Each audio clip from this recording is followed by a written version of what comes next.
One thing we've lost as adults is that ability to use and engage the diaphragm. And it's very sad because when we're babies, that's how we breathe. They breathe with the belly. That's why it's called baby belly breathing. They breathe with the diaphragm. It's perfect. We've all done it. If you're alive, you've breathed correctly once or twice. Welcome to another episode of the WILDERTAINMENT podcast. I am so passionate about the topic at hand today, which is breath holding, underwaters, and freediving combined with spearfishing with an expert. So we're going to break down the science of breath holding. And one of the things that I actually just learned just now that we didn't talk about, but I wanted to share with you guys is in our course, the Hold Your Breath Like a Helicopter Rescue Swim program, one of the things I taught was the recovery breath. So hook breathing, as they call it in the freediving world, where once you resurface from a deep or long underwater, you get to the surface and you go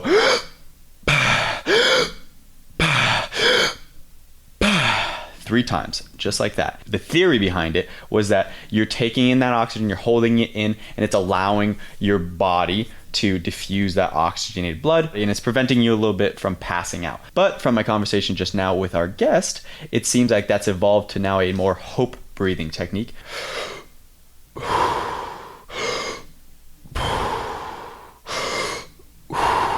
So you almost hear the word hope as you're inhaling.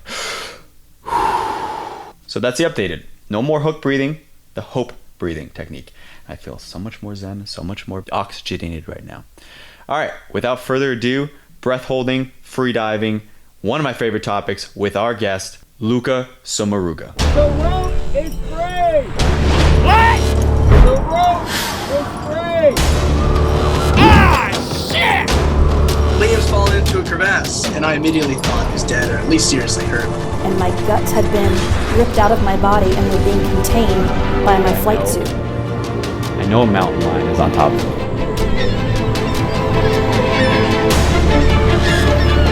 This is pretty cool. We met at the coffee shop just a couple weeks ago. And yeah, at this point, I'm more of a climber, but my previous life, like we were just discussing, was all about the freediving world, the underwater world. But I thought that was really cool how you talked about a climber that you know that's a pretty phenomenal climber that you've now introduced to the whole freediving community. And he's already doing, what did you say, 35 meters? Yeah, he's already easily crushing 35 meters, very comfortable at 35. How do you say that correlates as like a climber to freediving? Well, first off, the physical aspect of training is very similar, because if you want to climb a mountain, if you want to climb Mount Everest, or if you want to just go for high alpine mountaineering, my background was also in backcountry skiing and mountaineering. At the same time, I was developing my freediving. You have to train very similar things, and you got to train. One is hypercapnia, your hypercapnic tolerance, CO2 tolerance, the chemosensitivity of carbon dioxide building up in the body, also known as the lactate and lactate threshold. You know, so that's something that you really got to work on, because if you're carrying a 45-pound backpack at 5, 6, 7, 8,000 meters, your legs are going to burn, right? You're going to be building up a lot of CO2. You're not going to be able to off-gas that. So you got to train that lactate threshold. How does he do that as a climber though? Because personally, I don't do that much cardio and defeating that lactic acid. I guess you're doing that in the forearm pump, right? Yeah. But how do you say he's utilizing what he's used in climbing and climbing training within the freediving world? Well, he was also training for Everest. Oh, gotcha. When you're training for Everest, you're also training not just your cardio, your endurance, but you're also training, you're training that CO2 tolerance. You're also training the hypoxic tolerance too. Or you go to base camp, and from base camp, you go to camp 1, camp 2, and you are inducing these adaptations for high altitude, which means getting the body ready to function, metabolysis, aerobic metabolysis, to function at lower oxygen levels, because the air is thinner, there's less oxygen in the atmosphere. So you're training your body at the same time to function at lower oxygen levels. What are they doing as far as their hypoxic training, their CO2 training? What are they doing to mitigate that lactic acid specifically? Are they doing a lot of freediving technique? That I'm not too sure, because I've never personally trained for Everest. Yep. I'm hoping to in the future. Cool. And I'm hoping to become a 100-meter free diver and then go for Everest with no supplemental oxygen, just to show the importance of lung health and training. But I have had, I was on a podcast with a fellow British climber who knows my friend Tim from Squamish. Tim was also on this call. And this particular British climber, he trained for Everest. I believe he did it without supplemental oxygen, but he used free diving techniques to train for his Everest ascent, and he was successful. And he was describing how he used very basic but effective techniques in free dive training to then go to Everest. And of course, once he got to Everest, he did his adaptation training, he did his base camp training, everything. But prior to going to the base camp, he was using free dive training to get himself ready. Are we talking O2 tables, CO2 tables? Exactly. Cool. O2 tables, CO2 tables, staggered, not on the same day, gradual upgrading. Yeah. We won't get too much in the nitty gritty of like what a CO2 table is. Well, why not? Well, let's just a little bit. Give me maybe a CO2 table, and it's super brief as to how that breaks down for training. Yeah, a CO2 table, hypercapnic table as it's known. The goal of it is to really just get the body used to that increase of CO2 without off-gassing it. And you're never coming close to low oxygen. It has nothing to do with oxygen. Your body's always oxygenated when you do these tables. So essentially a good example would be you hold your breath for 1 minute, just 1 minute. Everybody can do that. It's very simple. But then you only take a 1 breath break in between. And then you hold your breath for another minute. And then you take a 1 breath break, and then you hold your breath for another minute. And by 1 breath break, I mean you exhale, inhale, hold your breath 1 minute. Exhale, 1 inhale, hold your breath for 1 minute. Exhale, inhale, 1 minute. So you're not at any danger of passing out because 1 minute breath hold does not decrease the oxygen, the partial pressure of oxygen in the body. So you're good to go, but you're not off-gassing the CO2 as it's rising. So it gets gnarlier. And you can get a kick-ass workout doing this. It's also referred to as a Wonka table, I believe, by a guy named Richard Wonka, I think. And you get a kick-ass workout in just 10 minutes. Just nothing fancy. And you could do it with walking. You could do it with squats. You could do it with, I don't suggest doing it while driving a car, riding a bicycle, but you can play around with that kind of stuff too. Yep. So it's very effective. That's very funny that you talk about that, because especially during the pandemic and coming out with that Hold Your Breath program, we're talking about that. You can do it if you don't have access to pool because all our pools are closed down, right? Yep. You can do it walking. I was saying you can do it on your day-to-day. I was saying personally, don't do it, but I would do it driving, and like, because, you're there, you're in your commute, but it is dangerous. If you don't know what you're doing. Yeah. If you don't know what you're doing, if you're hyperventilating, for example, beforehand, then it can be dangerous. Yeah. Yeah. I guess speaking of hyperventilating, we should talk about just the risk of freediving. We're talking about some information that's very technical, but it is very dangerous. So I would love to know from an expert breaking down the science of shallow water blackout, because that's one thing we always talk about. Absolutely. Break it down. So like, what is occurring physiologically for your body to eventually shut down? Yeah, no, that's a really good question. Like, most people really can't grasp these concepts, especially when I say, well, actually, when you dive deeper, you actually have more oxygen. And they're like, wait, what are you talking about? When we breathe at sea level, very important, sea level, we have 21% of oxygen in the atmosphere.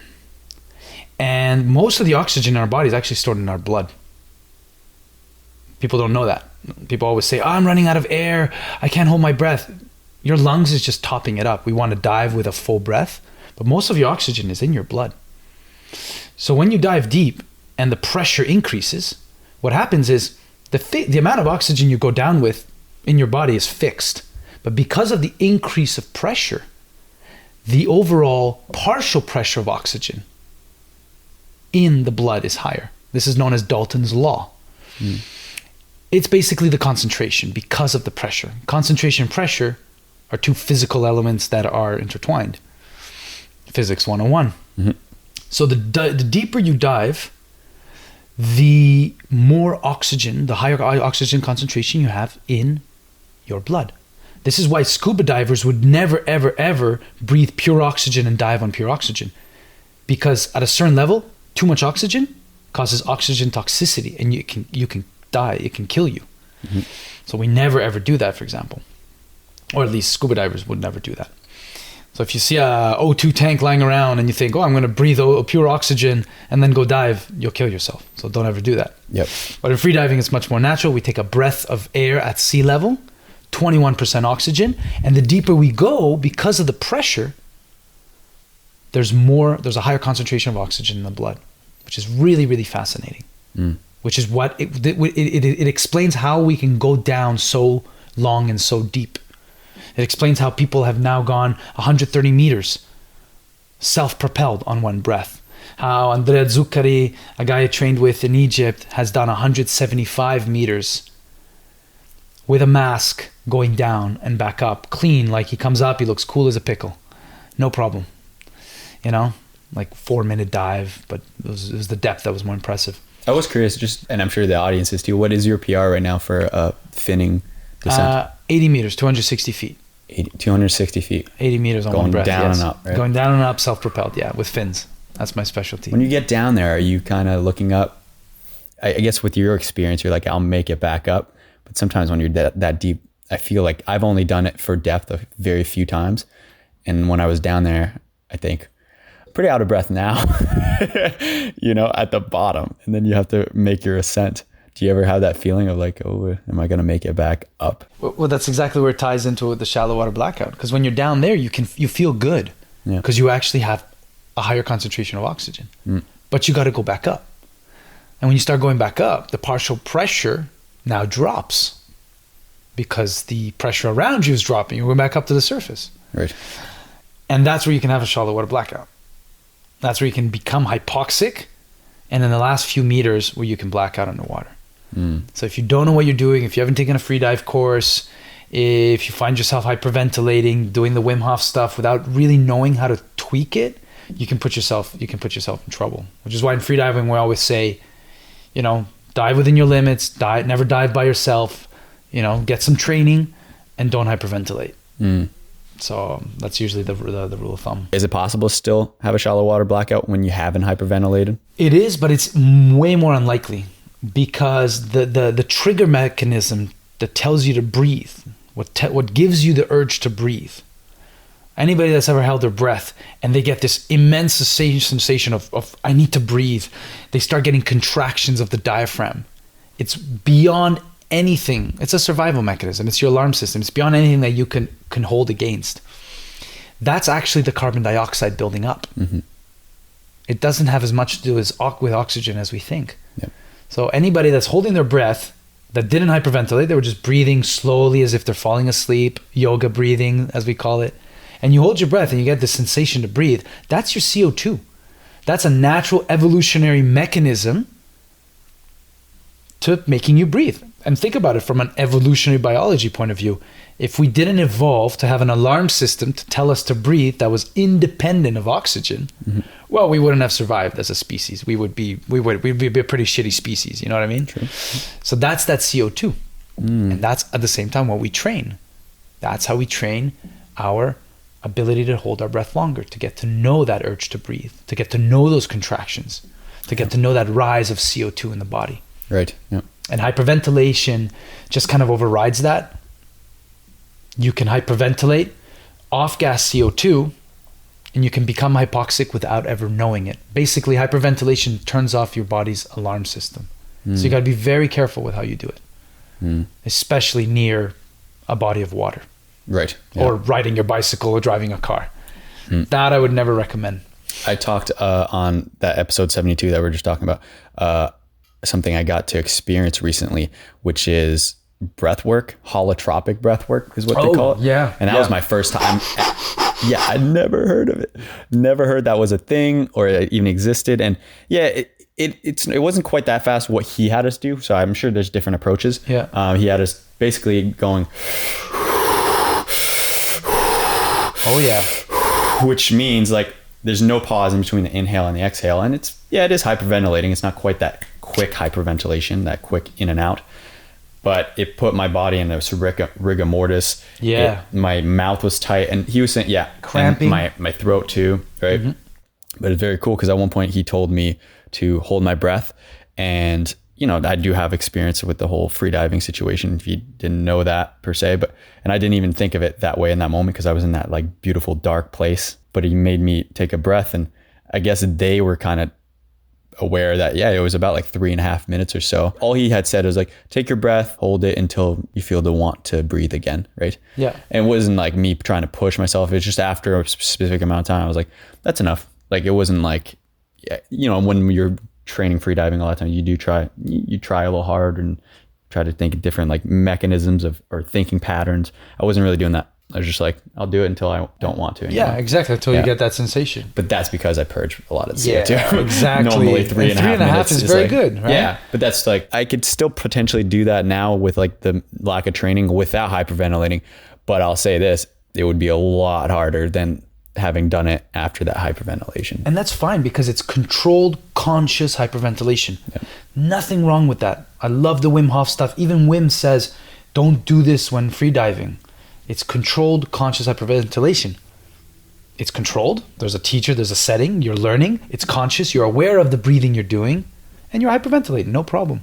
The danger is when it's uncontrolled, subconscious hyperventilation. When people don't realize they're hyperventilating, and then they decide to hold their breath and go underwater. That's the killer. Okay. So it's all about, it's just a tool in your toolbox. It's all about how you use that tool. Yep. Right? What is one of the first things that you see in a new student, new free diver, or just somebody new to the underwater world? What's like one of the first mistakes you see amateur swimmers when they first get in the water? A basic lack of understanding of their own biochemistry. The fact that it's got nothing to do with the oxygen, your urge to breathe. I tell them it's your CO2. Okay. It's your CO2, it's your carbon dioxide. And that's what we want to train. We want to get to know that urge to breathe. So once they understand that knowledge, once that theory is understood, and once the exercises are gone through, that knowledge is very powerful. Because the second the mind, the autonomous nervous system switches as you're holding your breath, and you're in primal mode, but you're very relaxed, but you know, you start becoming aware of the urge to breathe. Those dark thoughts start coming on. It becomes a mental game. And as the dark thoughts start rolling in, the self-doubt, the lack of confidence, the what are you doing here? You're holding your breath. Are you crazy? The darkness that we all have can only be fought, so to speak, with the light. And I believe that light is the knowledge. Hey, I'm okay. This is the CO2. I'm very safe. I know what I'm doing. I've studied this. Relax. So that's very, very powerful. Once people grasp that, they tend to experiment with their own bodies. And that's where I like to use the terms biohack, bioengineer. They find a way to biohack their own anatomy, and they start experimenting with this urge to breathe, with these different levels of CO2 they may have never ever felt. Most people have never even had a relationship with their diaphragm. You know? Yep. Just like a really good podcast between Joe Rogan and Laird Hamilton. Laird talks about how people will go to the gym and they'll be super cut, but they won't have any core strength. They won't have any understanding of how to actually engage the diaphragm and thus the core. Yep. And it's quite the irony, really. They'll only breathe with their chest. Yeah. Thus not taking a full breath. Yeah. So that's the big one. Okay. And also teaching students about the CO2. Okay. So in your example, the reason why you were getting crazy rigor mortis and you were getting like euphoric and lightheaded when you're hyperventilating has nothing to do with the oxygen. It had to do with the fact that you were getting rid of CO2. Yeah. And here's the fascinating thing that we didn't understand until very recently. Carbon dioxide is a very important vasodilator. Perfect. We have a bag here. Okay. You ever see people when they're about to pass out, they're about to faint, they're about to get lightheaded? We give them a bag and we tell them, yes, breathe in a bag. Why do we do that? Correct me if I'm wrong, but I thought it's for your own thought to see the inhale and the exhale, so you see that you are in fact breathing and you're calming yourself down psychologically. Is that accurate? Perhaps there is an element to it. Okay. But the biochemical aspect of it is that I'm breathing back my own CO2. I'm about to get lightheaded. I'm about to faint. I'm about to have a drop in blood pressure. I breathe my own CO2. CO2 is a vasodilator. It dilates the blood vessels. That means when I hyperventilate, I off-gas CO2. If I off-gas CO2, I am vasoconstricting. So I could be fully oxygenated, 100% O2 saturated. But if that blood with oxygen cannot get to the brain, I'm cutting off my blood flow. When you wrestled in the army and people would do the rear-ended chokehold and they would pass out. Why would they pass out? Because of oxygen? No. Because they would cut off the blood flow in the UFC. That's why we black out. When you're doing wrestling, jiu-jitsu, nothing to do with oxygen. So when you hyperventilate, you off-gas CO2. CO2 is a vasodilator. Less CO2, you vasoconstrict the blood vessels. You cannot send blood to the brain. You get lightheaded, dizzy, euphoric, and then you can black out. It's called cerebral ischemia. That's the medical term for it. You're cutting off the blood flow. And when you vasoconstrict, is that why you're getting rigor mortis? Is because things... Exactly. Okay. Exactly. You start everything. Yeah, it's fascinating. Yeah. How the breath can affect the biochemistry, the blood chemistry of the body. Was interesting though, and explain this perhaps, but when he told me to take that breath, within a couple seconds of the breath hold, immediately things were loosening up. Oh yeah. But I wasn't breathing anymore. I was just holding the breath. Yeah. Oh yeah. CO2 starts coming back up. Yeah. Now what's fun is if you start experimenting with that, in what we do in freediving, as we call it, intermittent hypoxic training, but you do it on empty lungs. Yeah. You do different waves of hyperventilation, and then you want to slowly taper off your hyperventilation, because hyperventilation jacks up your heart rate. That's the downside. And if your heart rate is going through the roof, it's harder to hold your breath as well, because first of all, you feel it. Second of all, the heart consumes 20-25% of the body's oxygen. So if your heart is pumping, you're actually, funny enough, burning more oxygen. Right. So you want to slow down the heart rate. And then we exhale everything and we hold our breath on an empty lungs. So this is a very advanced form of training. I don't recommend anybody starts off with this. What's it called again? Intermittent hypoxic training. Okay. It's the best way to get to know the sensation of hypoxia. And I believe they used to, I was talking to a student of mine that's a firefighter. They used to do this in firefighter training. I don't know if they do anymore, maybe for insurance liability reasons, but they would bring these firefighters to the rim of hypoxia so they could identify it. If you can identify it and acknowledge it, well, if ever in the field it happens, you can catch it and you can respond accordingly. Right? That's fascinating stuff, I find. Have you encountered that in your freediving career and stuff? For sure. I can feel when I become hypoxic. Okay. I can feel it coming. I have the awareness, I've trained the awareness to know when something's wrong. When I was younger, I used to have a drop in blood pressure, and I would just black out in the middle of nowhere. I would syncope, as it's known. Okay. Sometimes I would convulse and then syncope. I never knew how to pronounce that word. I would always say syncope. Syncope, yeah. Syncope, yeah. It even happened to me once in Montreal, a few minutes earlier, and I would have been dead because it happened in the subway stations of Montreal. Montreal, they have these very long subway stations, like in Paris and London. They go super deep, and it's those automatic staircases, right? Yeah. Yeah.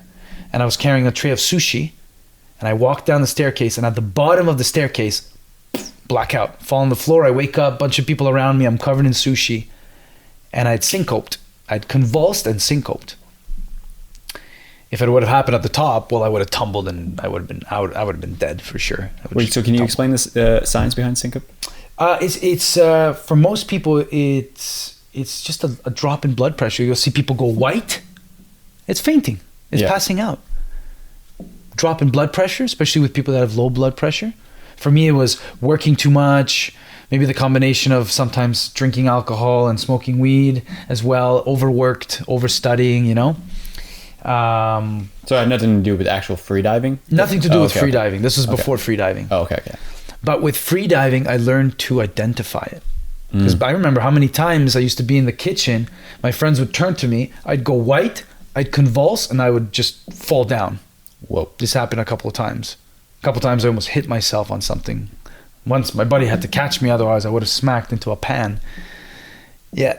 The combination of exhaustion, working, not sleeping, stuff like that. And with free diving, I learned to control. I learned to be able to identify it.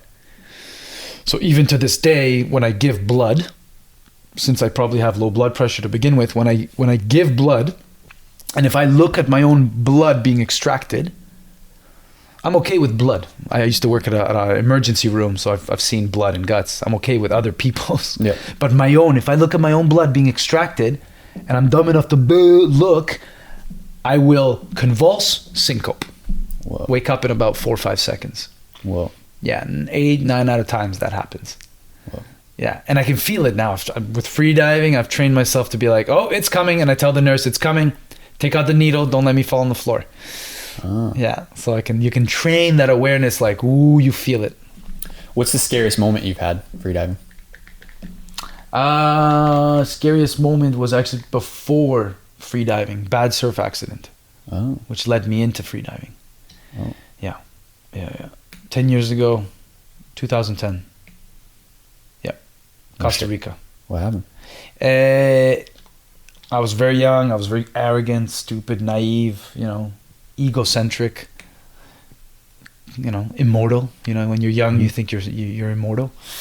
I'd gone to this beach in Costa Rica, Dominical, did no studying, didn't bother to read up about the fact that it was one of the best, but also the most difficult and most dangerous surfing places in all of Central America. Oh. Just the way the beach is formed, the way that the rip tides, the period, everything comes in. And like an average of 20 afterwards, obviously, I'd learned after the fact, I'd learned that it was like 20, 21 deaths a year there or something. Oh. So yeah, there I go. I just went, I can surf, grab a board, smoked a little weed. Yeah, what's so hard about surfing? I don't need to take a course. I'm okay. And I got my ass kicked. I mean, Mother Nature just showed it to me. The ocean was going to just swallow me up into every right she could have just taken me, It was just like nonstop. Such a short period between massive waves getting pulled out with the rip tide. It was like getting tumbled.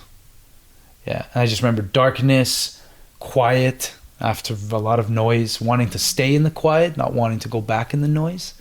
Middle of the day, it wasn't dark, but I remember just the tunnel, the tunnel coming in. Yeah. And somehow, I don't know, I remember seeing some light, and I went towards the light, and I don't remember how I got out. I was half conscious.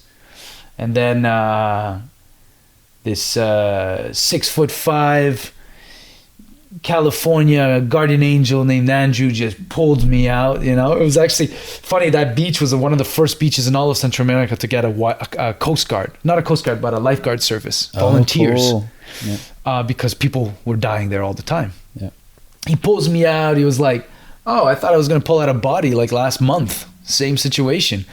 Cool, you're alive. He thought it was like, oh, there's another one, He had even called the the car that transports bodies away. Not really the ambulance, It's like, hey, Jose, it's another one, whatever, in Costa Rica. Whoa. And they don't give a shit. They'll be like, oh, another stupid tourist that kills himself. That was close. It was close. So for a while, I had a really weird relationship with the ocean. A little bit of depression, stuff like that. Got over it. And then with freediving, I was able to reconnect with the ocean. How did you overcome that? Because a lot of people, when they have those traumatic incidents, it takes at least a good amount of time, right, to overcome it. Yeah, I think I stayed away from the ocean for a bit. And then slowly started getting back into it. Slowly started finding more humility, more balance, more acceptance, and just started going back into it little by little. And with free diving, that was the gateway. That was the path. That was the path forward. Otherwise, I would have never had a good relationship with the ocean. You can with scuba diving to a certain extent, but it's different. And just going back and doing the same thing, surfing, I would have always had that in the back of my mind. And in fact, a lot of big wave surfers are awesome free divers. They can hold their breath for 4 minutes. I was going to say, right? I've always been a terrible surfer, but at least the one thing working in my favor because I was stationed in Hawaii, getting wrecked on these like double overheads. You're calm. Yeah. And like at one point it was really funny because this surfer, like elder-ish, comes up to me. He's like, "Yo, kid, are you doing all right out here?" And I was like, "I'm having a blast." And he goes, "You should probably get out of here, man. You're going to die." And I go, "I don't feel like I am. But, all right, one more, and then I'm out." And then I got back out to the lineup, and yeah, my friend's like, "Do you know who that was?" And I forget the name for the life of me, but I guess it was like a pro surfer there at North Shore. And and they were like, "What did he say?" And he's like, "He said I was going to die."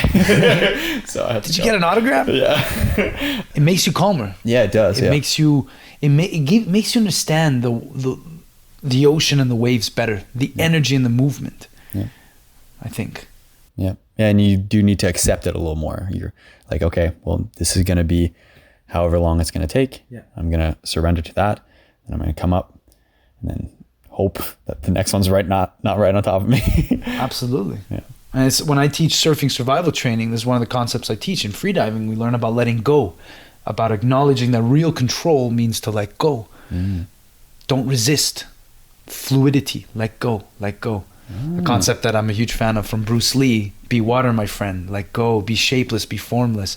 And if you don't do that against the wave, if you don't acknowledge that the energy, the transfer of particles of energy from one particle of water to the next in one wave is more powerful than any energy you will make in your entire life.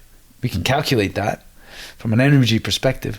Like if you try to fight a wave, you're gonna lose always, no matter the size of the wave. So you got to let go. You have to have no resistance. You got to literally let yourself go as a spaghetti noodle while protecting yourself, obviously, but let yourself get tumbled and read the wave. And when you have a moment where you're not being dragged around like a rag doll, then you get out. Yeah. You think, you relax, you're more conscious, get out of the riptide. Swim this direction. Don't swim again. Don't swim to the shore. It's not going to do you any good. No. Swim to the left, swim to the right. Yeah. Analyze your surrounding. So surfing survival? Surfing survival training. Of course you teach. It's a course I teach. Any intro freediving course you take is all about learning to relax, hold your breath, enjoy. Surfing survival is doing that to learn the connection with your breathing and learn to be calm and relax and hold your breath. And then we make you do exercises where you are loaded on CO2. And it is brutal. You're holding your breath and you have that urge to breathe coming nonstop. And we do exercises that essentially simulate wipeouts and stuff. And you're just like, you got to just relax through it. What are some of those exercises? One of them is like the washing machine, where you have in a pool of the appropriate size so you don't hit your head on any surfaces. You have maybe 4 or 5 people around you, and they're spinning you around. So you're getting dizzy as hell at the same time. And maybe you have time to take a little bit of air before they start spinning you around for, let's say, 30 to 60 seconds. And then you have a little bit of air, and then they keep going. So you have to relax and add through this urge to breathe, waiting for the next moment where you can take a bit of air. Yep. So that's a really good exercise. Yeah, and they actually do that in the military. They do it in the military. Not specifically that much in the rescue storm program, at least not when I was in it. But they do it in, I think, like Air Force, PJ, and like maybe Navy SEALs and stuff. And they do it in those scuba diving courses where they'll twist you around and you got to untangle your scuba gear, get one breath, and they do it all over again. For sure. Laird Hamilton teaches when he teaches his XPT training. Yeah. Obviously, he charges a shit ton of money to go to California in some beautiful pool facing Malibu or something, and you do this training, but it's effective, right? Cool. And he has the right to charge what he wants. He's Laird Hamilton. You know what I mean? So, but that's what he teaches. It's basically free dive training, focusing on hypercapnia, CO2. I thought it was very cool coming from my background in the military, and it's a lot of breath holding work, but again, the big part of that was elevated heart rate, trying to calm yourself down, and then doing an underwater. And typically it was never longer than a 25 meter on average, because again, your heart rate was so high, and risks. They don't want students passing out all the time, even though we would. But then going into the whole, I did like a PADI freediving course and actually took time, and then also educated myself into the science of freediving. It's really cool learning the science behind everything. And one of which was preparatory breathing, right? Like what you're doing before you go underwater. That's really where I opened my whole view of everything. And I was like, oh, if only I knew that when my heart rate was elevated, right? But yeah, you as an expert now, what are you typically doing in your preparatory breathing process? Like before you're taking your dive, what's your breathing, your inhale and your exhale like? Yeah, we used to call it preparatory breathing. Yep. We used to call it the breathe up phase. Yep. And now we call it appropriately the relaxation phase. Ooh, I like it. Because the most effective thing you can do, and when you watch professional freedivers, when you watch Alexei Molchanov, when he was about to go down 130 meters, all right, and do a world record, go down with a monofin and come back up. You look at the guy, he's sleeping for 10 minutes. He is literally shutting down his body, and he's focusing more on the mind. He's focusing more on visualization techniques. He's keeping the mind positive, focused, and aware of the present moment. He's not doing any fancy breathing techniques. Yeah, they'll throw in a few fancy little breaths here and there towards the end, but overall, it's really what we call tidal breathing. You're just observing the breath flow in and out, in and out. You could literally stand there and just say in and out, in and out, as if you're falling asleep. That's how you want to breathe, as if you're falling asleep for 10 minutes. Because the body's good at doing that. The body's good at actively inhaling, passively exhaling. Actively inhaling, passively exhaling. So you're more than anything observing the breath, something which comes from meditation. You're observing, almost as a spectator from a third person point of view, yourself just breathing slower and slower and slower, until the point where taking one last breath, a full breath, obviously, take a full breath, fill the belly, fill the chest. The mind doesn't differentiate anything between breathing so slowly and so calmly to taking a full breath and then not breathing anymore. There's no alarm bells that go off. The mind is like, okay, yeah, cool, this is what we're doing. So that is incredibly effective before deep dives. And if you watch all the pros nowadays, that's exactly how they breathe. They're just sleeping for 10 minutes. They're shutting down the body. But it's a mental thing. It's a mental thing. Because if those demons start coming back and you cannot handle them, well, you have a 30-second window to take your last breath. So you got to keep the mind focused. There's no such thing as emptying the mind. You cannot empty the mind. Relaxation comes from focus and awareness. Something a lot of athletes call the flow state. Yeah, let's talk about that. Yeah. But before that, just to a synopsis of what you just said, it almost seems like the optimal relaxation phase is to not make a big deal about it. Exactly. Yeah. Exactly. Very cool. Tidal breathing, yogic breathing, as it's also sometimes referred to, with different little variations. Just observing the breath, observing how the body can just fall asleep on its own. And that's one thing they teach in Vipassana meditation.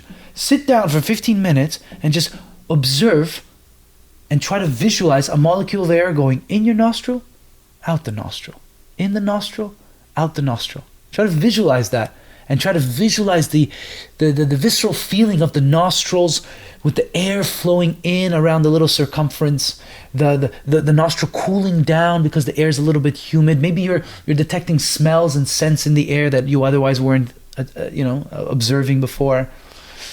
Using the senses to be present and mindful of your breathing.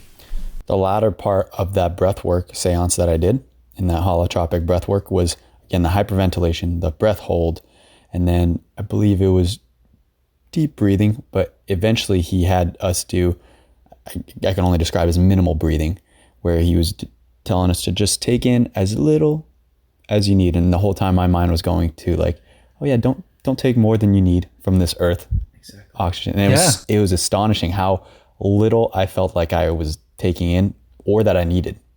Exactly. Yeah. Because all the oxygen you need is already in your blood. Right. Yeah. All you need to do is take one last full breath.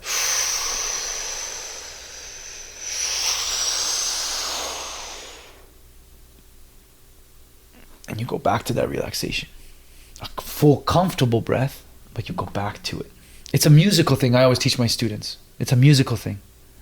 And a musical thing, what I mean by that is that a good DJ, think about your favorite DJ. A real good DJ is defined by their transitions. From one song to the next. You're dancing with your friends and you don't even notice you're going from one song to the next. It's the perfect fluidity, perfect transition. Well, that's the breath. You're breathing, you're relaxing, you take a full breath, and you hold your breath. And it was fluid. It's almost you didn't even notice. If you can do that, if you can achieve that, then you're truly relaxed and you're ready to go down underwater, deep. When you just did that whole, your breath just there, it took me back to when I usually take my breath. And tell me if this is good or bad, but a lot of times when I do take that breath, initially, I feel a little bit of a high, a little bit of a wooziness. And usually that turns into a good long breath hold, but I feel a little of the lightheadedness when I take that breath in. Is that a good thing or something to be cautious of? You mean when you take that last full breath? Yeah. I feel like within the first 5 seconds of that breath, I'm like a little ooh, maybe it's a little excitement. Yeah. Maybe it's a little, but it's something going on. I feel it a little bit in my head, a little wooziness. That's actually quite normal, especially for people just starting off. And it still actually happens to me and other professionals from time to time. It's just an increase in the intrapulmonary pressure because you're taking a full breath. And it actually, what it kind of does is it kind of, not closes, but it kind of squeezes the arteries just for a little bit as you filling everything. And it just squeezes them a little bit, so you feel a little bit, ooh, and then it goes away, right? And this is very common in people starting off when they don't have the flexibility of the muscles and the cage that surrounds the lungs. Oh, okay. Something a lot of people are not aware of is that lung mechanics. Your lungs can expand much bigger than you can know. Your lungs cannot grow in size. As an adult, they've stopped growing, but they're confined by this rigid cage, which is the rib cage, the diaphragm, the thoracic muscles here. And the more you improve flexibility of those by doing breathing exercises, by doing yoga, stretching, the more the lungs have space to expand and the more air you can take in one breath. This is known as the vital capacity. And you can go to the hospital and do a spirometry test, and you can calculate this. You can actually get real physical numbers. People that have had cancer, people that have had emphysema, asthma, they usually go to the hospital and they'll do a spirometry test. Because what's the average in liters that an average person can hold within their lungs? Is it 6 liters for men? I was going to say 6. Average adult, and for women it's 4.55 liters. But then some free divers have gone up to 11. Is that correct? Yeah, exactly. Yeah. I've tested it. When I did my spirometry test a few years ago, it was 8.23. Nice. Without packing. Right. Which packing. We also don't want to do unless you're already a 40, 50 meter free diver. Yeah. Because then you can actually pack, and then cut off the blood flow and black out. Right. Which has happened before to many people. It's one thing I didn't want to touch upon in that course. Yeah. I mentioned it. I was like, there is an extra step that some people can do, but you're not going to have time to do this. That was more curtailed for people that are training in that military setting. So I was like, there's not going to be time for you to pack anyways. So no, just don't bother. It's more effective to learn to engage the belly. Yeah. And when we say the belly, we refer to the diaphragm. Yeah. The belly is what we see. The diaphragm is what actually moves. And when the diaphragm lowers, the belly pops out and the lungs expand, air flows in. So one thing we've lost as adults is that ability to use and engage the diaphragm. And it's very sad because when we're babies, that's how we breathe. You look at a baby, they breathe with the belly. That's why it's called baby belly breathing. They breathe with the diaphragm. It's perfect. We've all done it. If you're alive, you've breathed correctly once or twice. Actually, millions probably of iterations. Maybe not millions of breaths, but many, many breaths over, let's say, the first 5 or even 6, 7 years of your life. Let's just say that. But for sure, when you were an infant and you were sleeping and you just diarrhea sprayed the bedroom and your parents are finally getting you to sleep, you were breathing with the belly. Why? Because you didn't have the intercostal muscles developed yet. You look at a baby's chest, there's nothing there. They're breathing with the belly. And then we grow older. And we live in a society where we're told at a young age to sit down for 8 hours a day in school and study like this. And we're hunched over. And then we go to work, and what do? We do more of this bullshit. Guess what happens to a muscle you don't use? It atrophies, right? Yeah. So we've lost this ability to engage our diaphragm because we're always like this. And we're always sitting down on a 90-degree corner, which is probably the stupidest invention from chairs to the toilet you have, is the dumbest thing we've ever created. Tell me where in evolution, when we were primates and before that, did we have 90-degree chairs? No, we squatted. We did what we call primal movements. Oh, sorry about that. Right. I just look at the levels. And we don't do those anymore because we're always sitting down. And so we stop using the diaphragm. We start hunching over. We start only breathing with our chest. We literally stop using parts of the lungs. The bottom part of the lungs, those alveoli, they're not getting any gas exchange. We start weakening our lungs. And then a nice virus comes along which attacks the lungs. Mm-hmm. What the fuck do you think happens? Yeah. Millions die. Of course. Breathing. COVID was horrible, but it did highlight two, I think, big problems in society. I would say, obviously, first world society here. Let's acknowledge our privilege. Pulmonary health, breathing, and mental health. Two things that freediving, climbing, all these other sports really focus on. So, has there been studies on COVID and freedivers? No, but I've had COVID. Oh, okay. Yeah, I had COVID. How do you feel? It was okay. It was just a flu. Okay. Yeah. Do you think that freediving, your breath work, the way you breathe, it helped you? Absolutely. Yeah. For sure. 100%. But at the same time, I'm not one of those anti-conspiracy people. Yeah. I have seen COVID bring down on his knees my good buddy, who is probably one of the best freedivers in the world. Okay. 115-meter freediver, next UK champion. And I saw him, actually I got COVID with him because we were living together in Egypt. I saw him like completely get wrecked by COVID. Wow. And this guy is, I mean, he's one of the best athletes I've ever met. But for some reason, maybe his body was very stressed from training. Maybe his immune system tanked and everything came together just before the competition. And when he got the COVID, it hit him hard. Whereas me, maybe I was just a bit more ready from an immunoresponse point of view. So for me, it was just, the symptoms and that's it.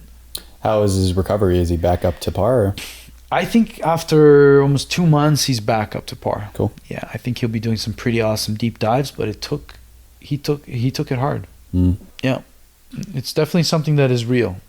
You know, it's terrible of me that I know proper breathing techniques, but a lot of times, even then in my day-to-day life, I don't implement them. And one thing though I have started implementing is nose breathing. So like on my day-to-day, I'm pretty much now always breathing from my nose. I started the taping my mouth at night too. Yeah.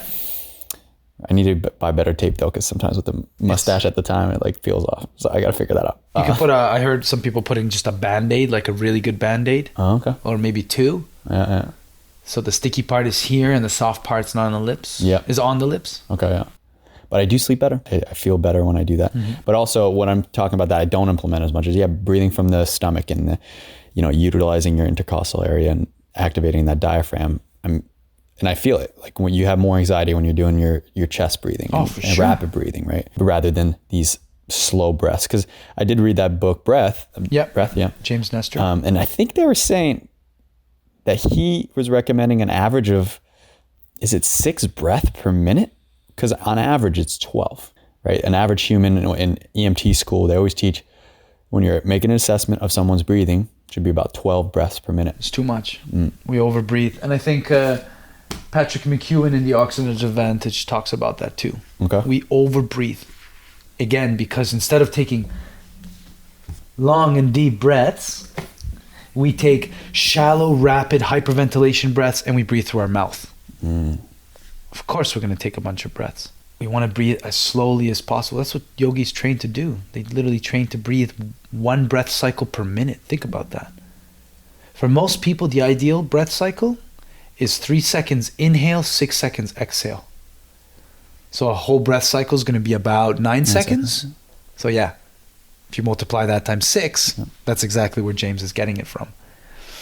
He's actually getting it from a study which identified different breathing patterns and vocal patterns in different religions throughout the world. Christianity, Judaism, Islam, Buddhism, all the chants in many religions always followed that ratio, which is super interesting. The ratio of 1 to 2. Inhale slowly, exhale twice as slowly. Inhale for about 2 point something seconds, exhale for about 5 point something seconds, just round it up, 3 and 6. Inhale for 3 seconds, exhale for 6 seconds, twice as long. That's where he's kind of referring it to. Right. So yeah, if you do 3 plus 6, 9 seconds per breath cycle. How many breath cycles? It's about 10 seconds, 6 per minute. Yeah. So that's so for sure, 12 per minute is way too much breathing. Yeah. Yet, way too much. in all the medical books that I studied at the time, that's what they would say. 12 seconds. Right? Absolutely. And medical books from the 1960s used to say the human body cannot dive deeper than 50 meters because our lungs will collapse. I hang at 50 meters. Yeah. I chill there. My buddy Thibaut and mentor, one of the best freedivers in the world, he hangs at 100 meters for 1 minute, if you can fathom that. He pulls down to 100 meters, pulling down the line like an anchor. He hangs there for a minute, comes back up. I've seen him do this. That's bananas. So that's like 300 feet-ish? 300 feet, yeah. 300 feet, So total dive time, 4 minutes, 4:34. And what is he doing before his relaxation phase to prepare for this? He's breathing bloody slow, like super, super slow. He's shutting down his body.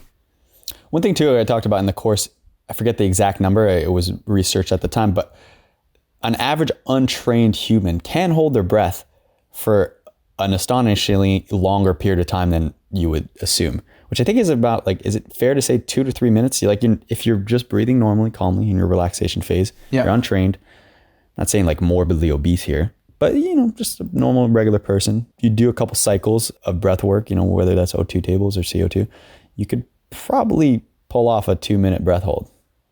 Yeah, I think with at least guidance and training, yes. But if you took your average adult right now walking around downtown who has no idea of any of this, and you ask him to hold their breath, no chance. They won't take a proper breath. They won't take a proper exhalation before the final inhalation. They won't relax. They won't have their mind in a good place. They could, I think, 30 to 60 seconds max. You take an average infant or neo-infant of 3 months old, and you put them underwater, they'll automatically start holding their breath. Think about that. Remember the album cover, Nevermind Nirvana? Yeah, that's what I was referred to. Yeah. You give me a baby, and I put him underwater, he'll, on average, I think, hold their breath longer than your average adult. Really? Well, yeah, because it's what were we doing in our mother's wombs for 9 months? We weren't breathing. You take a baby, throw him in the pool, and there's actually training for babies like this, because in the US, a lot of babies were drowning in the pool. And of course, many lawsuits came on, and they had the whole fencing of the pool, which doesn't work. Instead, people are saying, hey, why don't we train babies at a young age to learn how to flip themselves on the back? It's one of the best things you could do for your child. It's one of the first things I saw when I was in the Coast Guard. There you go. Is I went to a pool, and somebody was literally, it looked like he was drowning a baby. And I didn't know. I wasn't educated. It was like the first time in my life where I was like, I need to intervene. I need to do something about this. This is not okay. But it was really cool. You just kept, all these parents were bringing their kids, and kids looked like they're drowning. You're looking at them and they're like, oh my God, this is torture for an infant. But then they flip around and they take care of it. I mean, they're not looking like they're pleasantly having a good time, but like, they're learning and they're flipping over and then they're swimming to shore. Of course. Yeah, it's really cool. Absolutely. I mean, it's so instinctive for babies to do that. Yeah. You take a baby right now, you put him in the water, your own baby, ideally. 2 things are going to happen. 1, the glottis, laryngeal spasm, closes. 2, the mouth shuts. The soft palate also closes. It's a survival mechanism. It's the same way if you take a baby, literally, and there's a study on this, you can find it on YouTube, the videos, and you make him grab a bar, and then you let him go, and he could fall and die. He'll hold on. Why? We're primates. He'll hold on instinctively. Yeah. Babies just got it going on. Babies just got it going on. Yeah. And they know how to do that. So if you train that at a young age, you're giving a better chance of survival to a young child that could be in a drowning situation, blah, blah, blah, So it's way better. Whereas your average adult, why do people drown? What's the number 1 reason people drown? adults, in cold water, fall off a boat. A hypothermia? No way. Very hard to get the body hypothermic. Number one reason people drown when they fall off a boat? Panic, cold water aspiration. Oh, yeah. They aspirate cold water. They literally put water. They panic, water into the lungs. They drown themselves. Oh, yeah. Second, forget people about drowning. Yeah. I feel so stupid. people literally, they'll cold water aspirate the water, and they'll fill the lungs with water. It's so just not a physical thing for me to have. Like, I'll get a breathful of water once in a while, but then it shuts down. It's like no more. Yeah, of course. Because you've trained to just be I'm not going to open this. Yeah. You know. Yeah. Second reason people drown in cold water, hypothermia. I don't know. Is it? Not yet. No. The claw. Whenever you hear somebody saying, "I can swim, I don't need a life jacket," you could be Michael Phelps. If it's cold water, Oh yeah. after a certain while, your Yeah. blood vessels close. It's called peripheral vasoconstriction. What happens in freediving? You could be Michael Phelps in 20-degree water after a certain amount of time, and you can train this. That's the best part about it. You cannot move your arms and limbs. You are going to sink like a stone. Again, you could be the best swimmer. After a while, you can't use this. And people, you can, when you do the famous cold mile race, you can feel it, right? And that's why the safety boats. I'll say this. That's why the safety boats. I felt super idiotic a couple of years ago. I took a canoe out with a friend of mine, and I think it was late fall, if not spring. Water was frigid cold. We took a canoe out, and canoes are fine, but you should stay by the shore. And if you cross across a lake, which we did, you better hope there's another canoe or another boat around. Sure. And we didn't. We just went for it, and I should have known better. But we were already like halfway across, and I was like, "Oh man!" And it's choppy water. I was like, "Oh." And the girl I was with was like pretty casual about it, and I didn't want to freak her out more, so I was like, "I'll keep it to myself a little bit." But on the way back, she was making some movements. I was like, "Just so you're aware, there's a pretty high risk that we're in right now. I need you to be aware that if this canoe flips, there's no flipping it back. And yeah, I'm a good swimmer, and I think you are as well.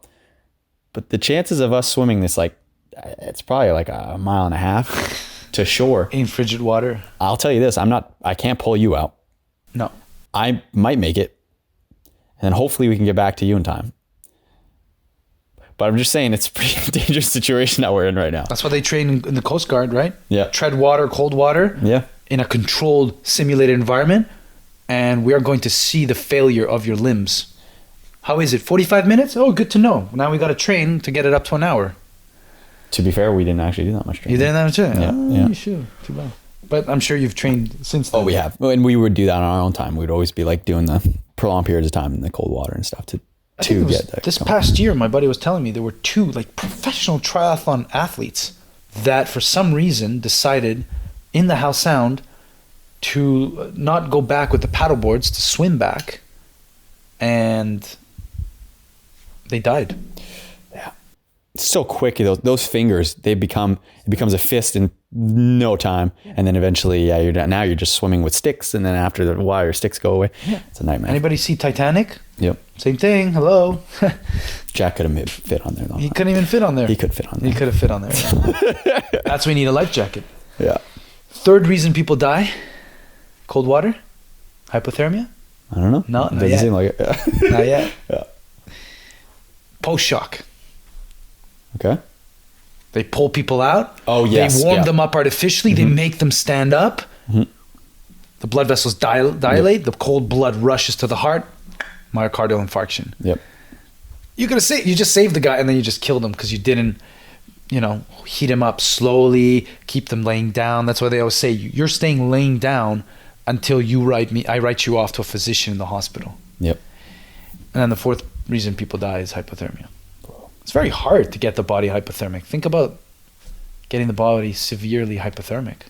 Mm-hmm. It's actually harder in women than men too. There's a famous British swimmer. She swam the English Channel with no wetsuit many times. She swam in Antarctica in -1 degree centigrade water. She swam for like half an hour, like I don't know how long. Can you imagine that? In Antarctica. Because of the salt concentration, the water's -1. and she's there. You can see it. I think her name is Sarah Cox. I think. Whoops. Okay. Yeah. Sorry. And she's just swimming in a bathing suit in Antarctica. Oh, why do that to yourself? Well, she's trained for it. She's, you know. Guess so. She's I hate trained. cold water now. You hate cold water? Yeah. I don't know. I should just get back into it. Cold showers. Cold showers are very healthy. I don't do it anymore. Yeah. Cold dips. Cold dips in the. Don't get me wrong. I love it every time I do it. Yeah. But I hate it right before. I mean, for rescue swimmer, you have to. I think it's why. I think I associate it with the job a little bit now. Yeah. And like, yeah. But you know, I still do love it though. As soon as I'm immersed, I'm like, this is exactly where I need to be, and then this is where I belong. Yeah. But like leading up to it, I'm always like, oh no, I don't want to do cold this. water. I don't know what happened. Yeah. Yeah. I find you lose the adaptation quickly and you gain it back. So I was in Egypt for almost a year. It's pretty warm water, and when I came back, I was like within a few days putting myself in 8-degree water. Oof. And it came back quickly, you know. It came back quickly. I think it has a lot to do with the mind as well too. Speaking about the mind, the longest portion of our course, that breath holding course, is, I think I called it find your happy place. That's all it is. Nice. Yeah. Now, yeah, let's talk visualization, because if you were to break it down in percentage, underwaters or breath holding or free diving, what would you associate the mind to the entire success of a successful free dive? It's incredibly important. Absolutely. I would say at a certain point you've trained your body, and then you almost have to not neglect the physical training. You got to keep doing your physical training, but if you neglect the mental training, you are not going to go anywhere. The mind is its own place. It can make a heaven of hell or a hell of heaven, right? Milton, I think. And you got to train that. You need to train the mind to be able to enter a state of automation, familiarization, also known as autopilot. There's a reason why climbers, they'll do this. They are familiarizing their mind. They're building the connections as they are visualizing the climb. What's fascinating is that the mind cannot discern between imagining something and actually doing it. It cannot discern between imagining something and actually doing it. Your mind will not notice the difference if you imagine grabbing that cup, bringing it up to your mouth and drinking from it and actually doing it. But the way you visualize that is incredibly important. If you just say, yeah, I'm grabbing the cup, no. You need to use all the senses, details. Otherwise it's fake. Otherwise visualization doesn't work. So you need to visualize grabbing the cup, feeling the grittiness of the mug, and only you know that mug because you've held it and you're familiar with it. And then the warmth just before you take a drink, the warmth of the steam entering the nostrils, the warmth touching the lips and then the tongue, you know, of the fluid. So it's very important that we acknowledge that. And there's many studies on this. One of the famous ones is a 3-point basketball shot study, where they took a control group of basketball players, all at the same level. One of them, they made them do nothing. The other one, they made them practice 3-point shots. And the other one, they made them visualize professionally doing the same movements. And when they put them together, the ones that visualized and the ones that actually practiced, the results were incredibly similar. So the power of visualization is immensely useful. Again, remember, a skier dropping down the line, they will visualize the line. They will visualize it in great detail, the feeling of the snow, of the turn. They know exactly the sensation of the boot as it gently torques against the binding as they do the turn, and the feeling of the powder, you know? Everything is ephemeral. Is that a word? I don't know. Yeah. I'm not sure. But what are you saying? Are you saying you need to visualize before a breath hold and before diving? You need to visualize the pressure on your ankles as you propel the fin, the movement of your hips, of your entire body as a fluid snake. Like you're saying you need to visualize, and that's what's going to help you with a longer breath hold or deeper dive. Visualizing and picturing yourself, feeling the pressure on your lungs, feeling what it's going to feel like, the temperatures as it gets colder, as it gets lower. Yep. That helps. Spot on. 100%. The same way, again, a skier visualizes that line, a climber visualizes the holds and the quartz crystals against their fingertips. You are familiarizing and automating the mind. Because, and I quote my buddy Gary on this, he told me, Luca, the brain in 1/500th of a second can put on its defense mechanism. When the brain detects something that it's not comfortable, unfamiliar with, it will put on a defense instantly without you even acknowledging it.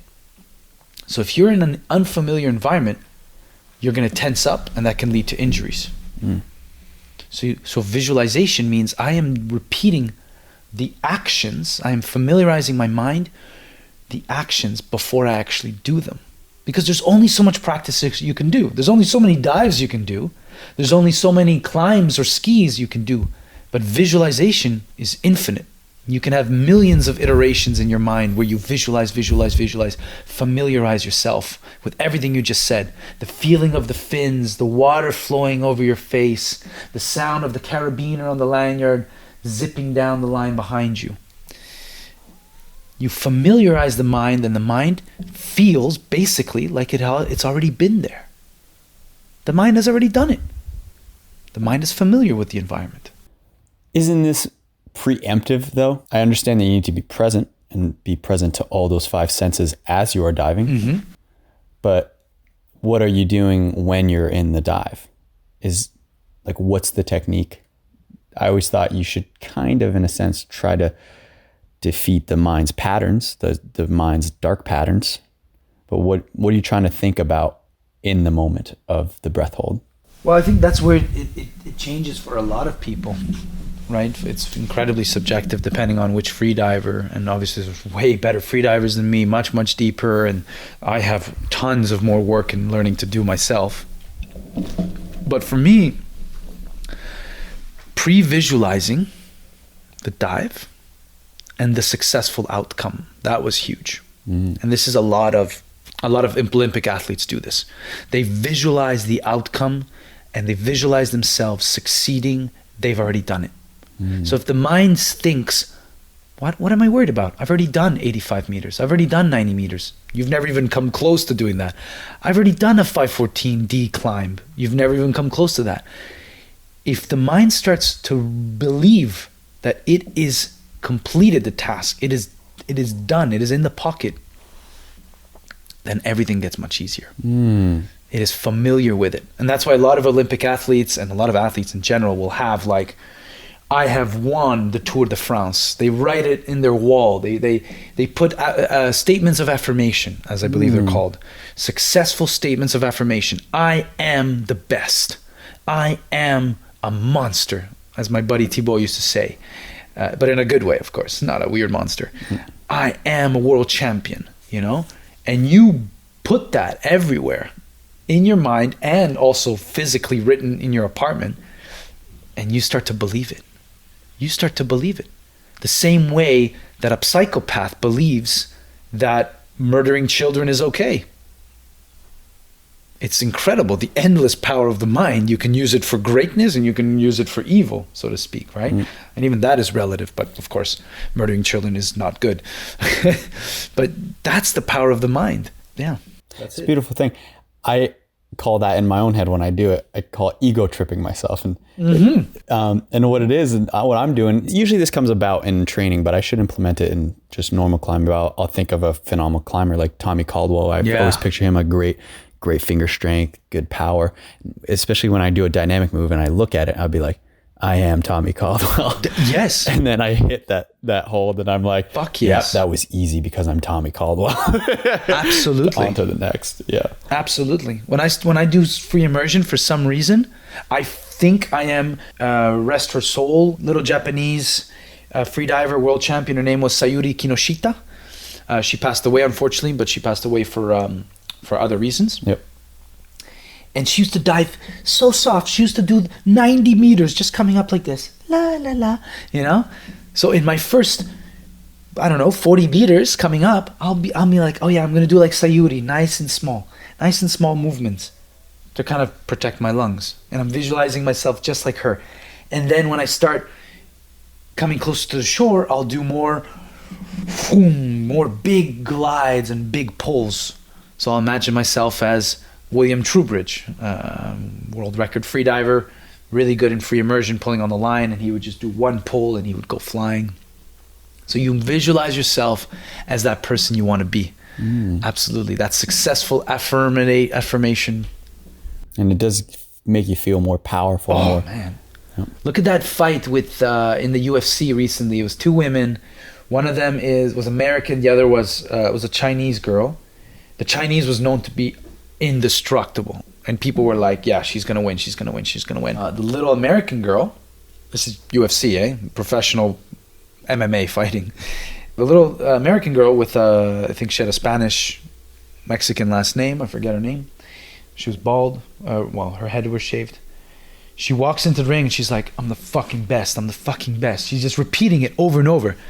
She was getting herself riled up. I'm the best. I'm the best. And she was believing it. And that made her focus and gave her the confidence, the lack of self-doubt to literally destroy her opponent. It's very powerful, the mind.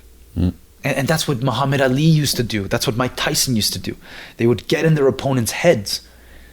And when the opponent would lose the battle in their own mind, well, what would happen? They would lose the relationship with the breath. I used to box many years ago, and I remember that when you lose the breath, you've done. You've lost. You've killed yourself. You've defeated yourself. The second you stop being in control of your own breathing. And one of the ways you can do that is with here. So Muhammad Ali used to get into the minds of his opponents. Mike Tyson, some of the greatest fighters ever, used to get into the minds of their opponents. And that's what they would do. You defeat this is connected to the breathing. You could have a cardio like Nick or Nate Diaz, and you're done. One thing that we often would say in the military there was look strong, be strong. And what that is basically whatever you're exuding, whatever you're making yourself believe that you are, whatever you're showing, eventually your mind and your body will start to believe it too. Yeah, David Goggins. Yeah. But yeah, it would put like me walking out to these challenging tests. To be fair, if we were really to dissect down deep, I was scared. I was afraid. I was questioning whether my abilities were going to get me through that phase. But at the surface, I looked like a pit bull. I looked like a stone. I looked like I was going to tear anyone's head off that came across in my path, and nothing was going to stop me.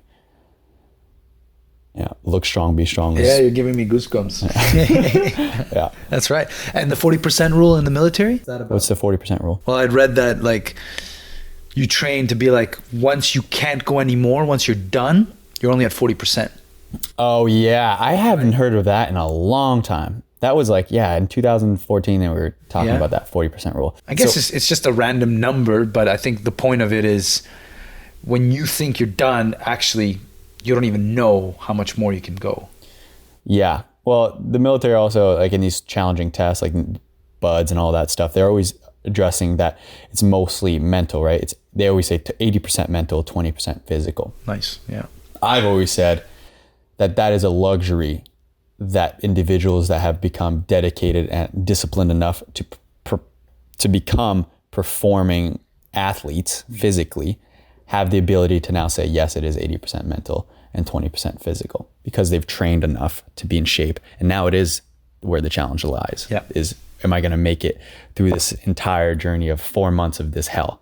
Am I going to make it through this night, right? You would be able to, if you're able to overcome that the mindset that's the struggle at that point. But as far as the 40% rule, I forget what that was all about. But the affirmations thing, the visualization thing is very powerful. Even David Goggins talks about it. For him, it was like visualizing himself standing and being a Navy SEAL graduate, just being up there. Yeah. And that got him through from being incredibly obese and out of shape to being, What about distractions though? Is that a good technique or something to avoid as far as when you're in that desperate, I don't want to be here anymore, underwater?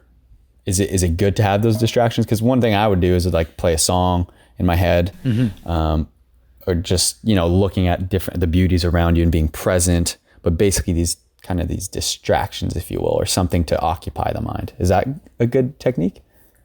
Yeah, absolutely. And people have different ways. I know one thing that worked for me was, especially when I did my 80 meter, 79, 80 meter dive there in Egypt during the last competition, for me it was, okay, going down, I'm super relaxed. I'm really in the fluid state. I'm focusing on the water flowing over my face. I'm working on equalization because, as you know, that's the hardest thing. I'm really just focusing on my equalization. I'm visualizing myself equalizing all the different elements involved. What is my tongue doing? What are my cheeks, my jaw? I'm visualizing the water flowing over my face. And almost as that happens, I reset any tension that I've scanned throughout my body. And that really keeps me just present.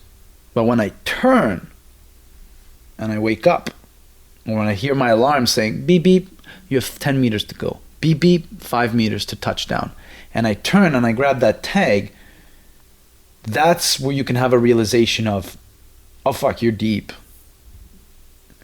And if the mind goes to quantifying that depth, very important, quantifying that depth rather than qualifying it. If the mind goes to quantifying that depth, I have 80 meters to go. 80 meters is how many stories? 80 meters is how many trees in my backyard? 80 meters is how many apartment buildings in my neighborhood? You're fucked. It's too much. The mind collapses. I think it's a concept called narrow-based focus. You give me a marathon runner, professional, and if they think after 41 kilometers or 40 kilometers, let's say, if they think I have 2 more kilometers to go, they know what 2 kilometers feel like.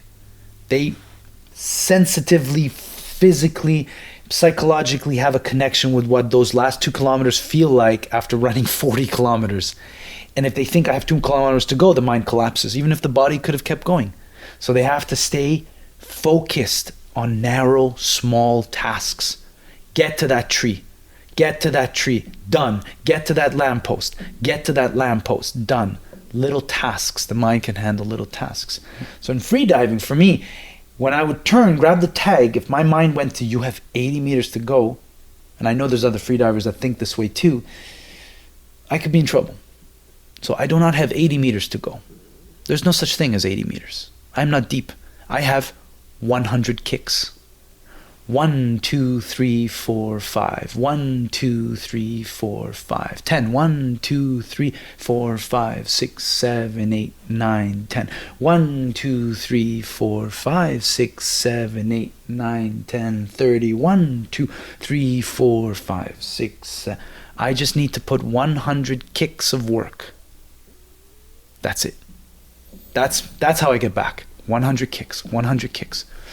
I know this doesn't work for all freedivers, but maybe for people that used to be engineers who have analyzed and have very left brain focused, or were very left brain focused, so to speak, very analytical, overly pragmatical sometimes, I've noticed this helps for me.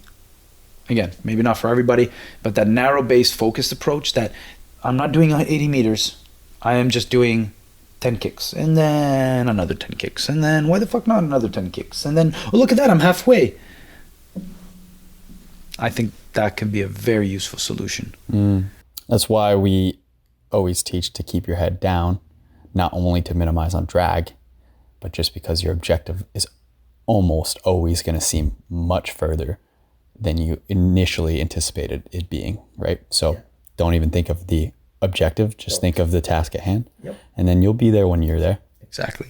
Yeah. If you start looking where you are and you start gauging all the different receptors and trying to understand the world around, you can get in trouble.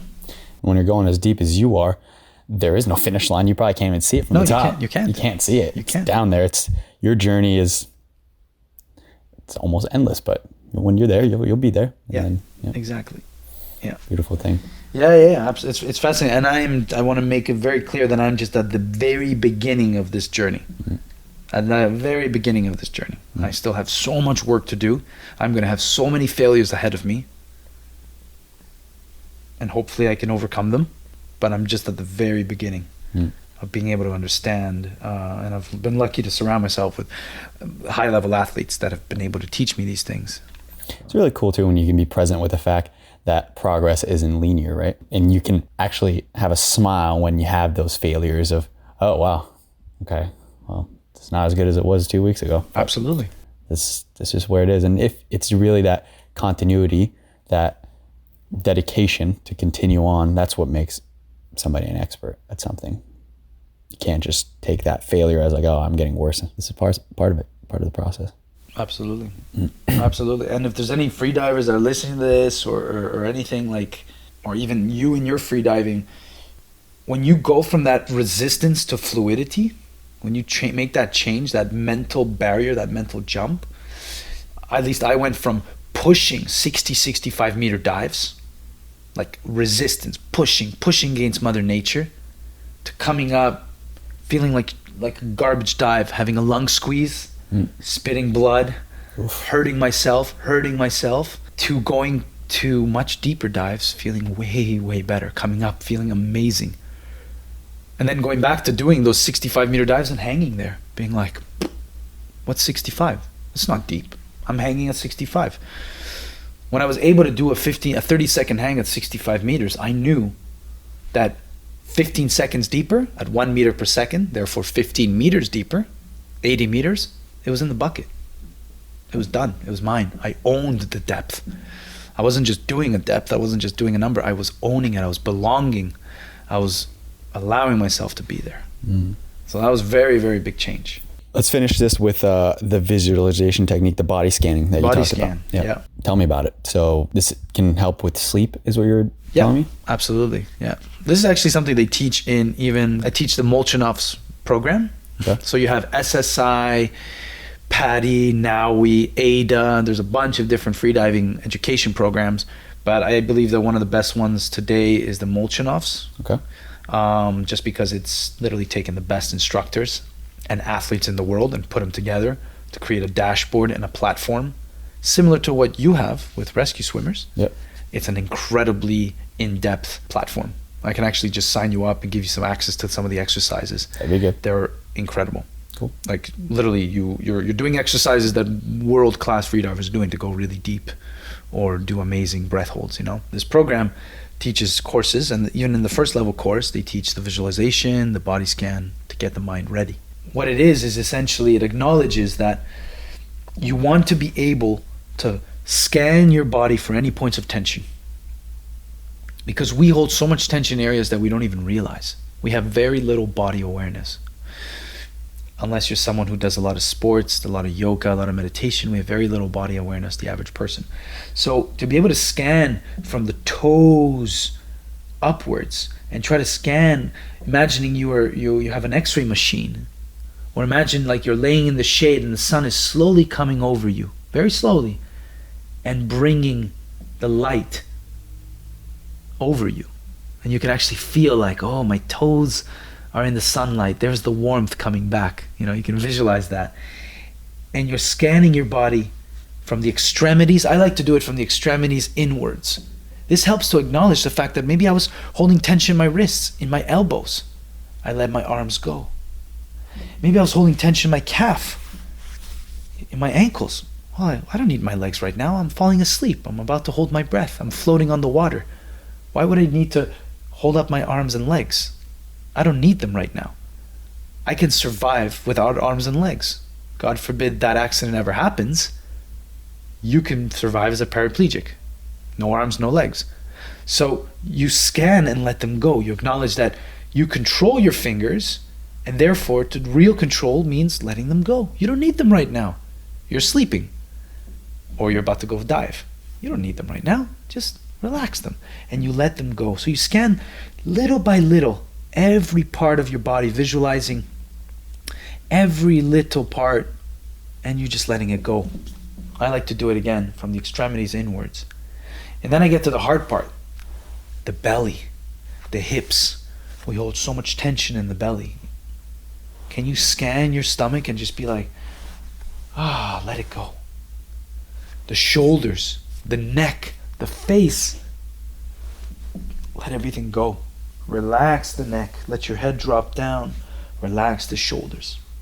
You can visualize somebody giving you a little massage little by little, and everything is being released as you're turning into, literally, I like to imagine a spaghetti noodle floating on the water. No tension. And I'm aware of tension. Oh, am I holding up my neck? Why am I holding up my neck? Okay, that's okay. I acknowledge and I accept. And I let go. I'm never mad at myself. And that's the problem a lot of people don't understand is self-frustration is very counterintuitive to the improvement of anything. Because, and this is something, Atomic Habits, he wrote a book. It's a really good book called Atomic Habits. You get mad at yourself for doing something you don't like, a habit, a bad habit, and then you acknowledge that you're mad at yourself, and you're mad at yourself for being mad at yourself, and then you get mad because you were being mad for being mad, and then it becomes a downward spiral of self-hatred and self-destruction. So I identify to that so much. Yeah, we all do. We all do with our vices, right? Yeah. To be able to accept, acknowledge, and let go means, okay, there's a dark thought. That's fine. It's part of me, but it's just a thought. I'm going to let it go. And the same can be applied with your own body. Okay, I was holding tension because maybe I'm a bit stressed or something. Okay, that's okay. It's my tension. It's my body. Therefore, I can let it go now if I want to. And you scan your body until you reach the face, the jaw, the tongue, and everything is just melting away. You can imagine you're melting away in your mattress and you will fall asleep. Or you take one last breath and then you go down. What about breathing in that process? Is there breathing that you should be combining or only focusing on being relaxed, breathing normally while doing your scan? Exactly. Okay. You're observing the breath. You're almost a third spectator just watching yourself breathe. You don't need to modify the breath. The body's really good at maintaining homeostasis, equilibrium, if you want to think about it. The body doesn't need you to maintain equilibrium of the pH in the blood, of the temperature, of the alkalinity. The body can do that on its own. It's very good at doing it. You just need to observe yourself breathing, watch yourself breathing. And a lot of meditation, a lot of people that really practice meditation seriously. If you've ever read Siddhartha, Hermann Hesse's Siddhartha, people describing these out-of-body experiences where they see themselves as a bird watching themselves. Well, that's exactly it. You become a spectator. And I do believe that once you reach the enlightened phase of meditation, which I'm nowhere close to, people talk about being able to watch your ego, to observe yourself from a third-person point of view. And I think maybe some religions believe this is how you achieve nirvana, how you go to heaven, or Valhalla, or whatever. And you observe yourself. You're disconnected. The yogis, the real gurus, that's what they have become. That's what they dedicate their lives to just being accepting and indifferent, which is, oddly enough, very similar principles in Stoic philosophy. And Stoic philosophy is very, very fascinating, I find. Yeah. Can you be accepting with yourself, but also indifferent at the same time? Kind of went on a tangent there, but yeah, that's the body scan visualization, where you can really reach the state of just letting go, observing, just letting go. Yeah. Hey, I learned a lot today. Hey, thanks so much. How can people learn as well, follow up with you?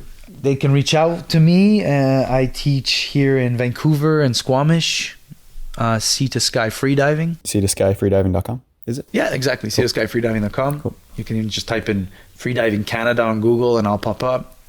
And that's where I teach people about freediving, but also spearfishing. Cool. And spearfishing particularly is interesting because you are, at least the way I teach it, you are hunting. Yep. You're not killing, you are hunting. And you're getting to know your environment.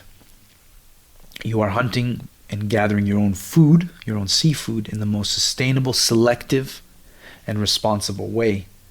And more often or not, it's about removing the ego. It's not about catching the fish and posting it on Instagram. That looks cool, I admit it. But it's about acknowledging on one breath that you do not want to shoot that fish. It's the wrong species, it's the wrong sex, it's the wrong size. So often not, it's about removing the ego from the equation and not pulling the trigger. So that's very beautiful, I find. It's a very beautiful way to connect with where your food comes from. So I think that's my approach to spearfishing. Yeah. Yeah.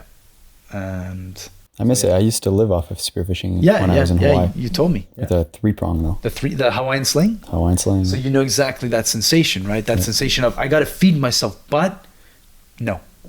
Also the chance that that's not the shot. Like, you know, the length of the sling, you know, your abilities, you know, that's not a guarantee, and it's not worth hurting a fish that, you know, you can't guarantee the outcome on. I mean, you can never guarantee an outcome, but you can make a smarter judgment. And absolutely. Sometimes you got to swim away, you know? Absolutely. Yeah. And when you don't shoot it right because you were nervous, anticipating, the ego came into play, and you see the animal suffering, unless you're a psychopath, the next time you'll be like, I don't want that animal to suffer. I need to practice my shot and be better. It has to be one shot, one kill. When I shoot something, I want to really, that's it. I don't want it to suffer.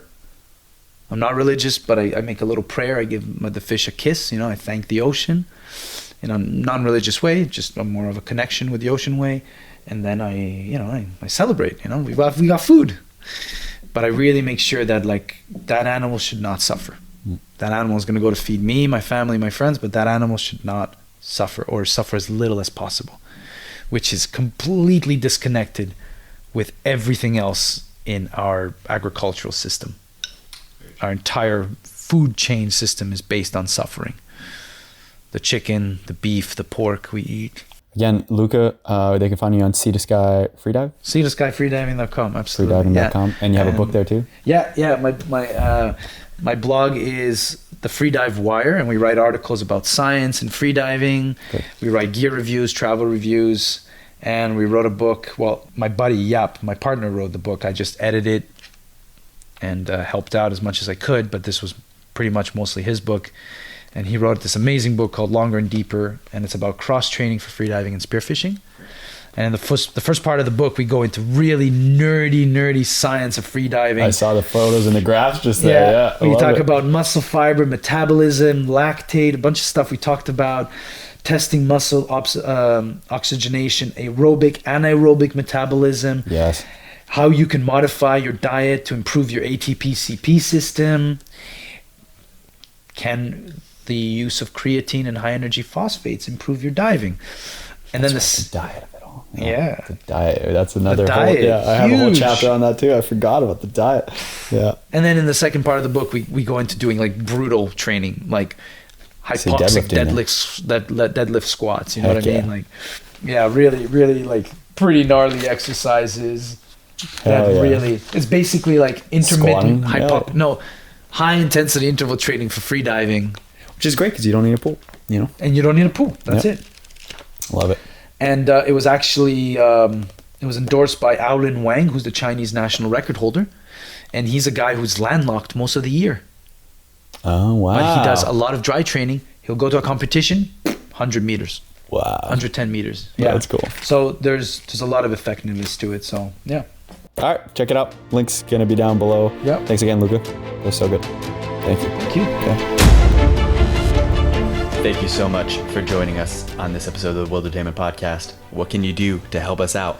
Very minimal. Just fucking go to the Apple Podcast and leave a rating and a review. That's it.